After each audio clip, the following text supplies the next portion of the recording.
معزز ناظرین السلام علیکم. آج ہم آپ کو ایک ایسے ملک کی سیر کرائیں گے جہاں موسیٰ علیہ السلام تشریف لائے اور بہت سارے انبیاء تشریف لائے.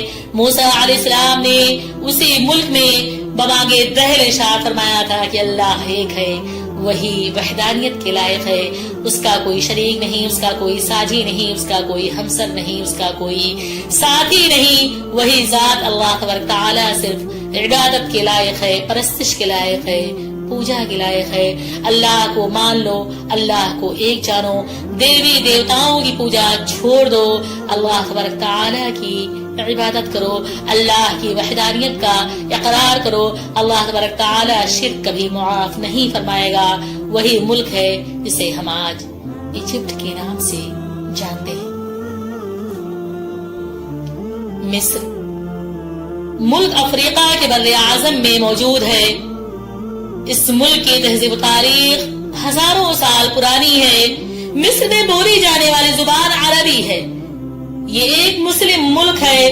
مصر میں اللہ نے کئی سارے انبیاء بھیجے کیونکہ ان میں غیر اللہ کی عبادت عام تھی. وہ دیوی دیوتاؤں کو پوجتے تھے. لیکن بعد میں اس ملک میں اسلام تیزی سے پھیلا. یہاں کی تقریباً 90% آبادی مسلم ہے.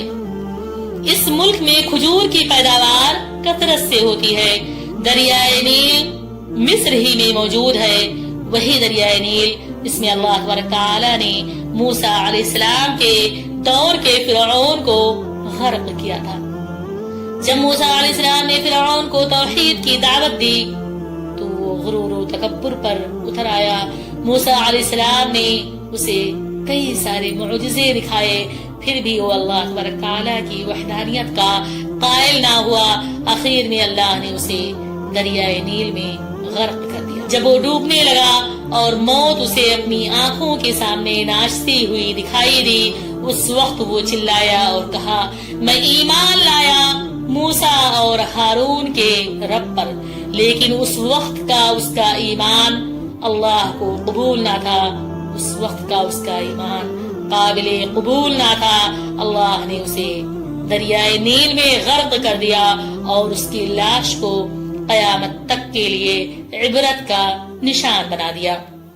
مصر میں بہنے والا دریا دریائے نیل دنیا کے سب سے بڑے دریاؤں میں سے ایک ہے. اس دریا کا پانی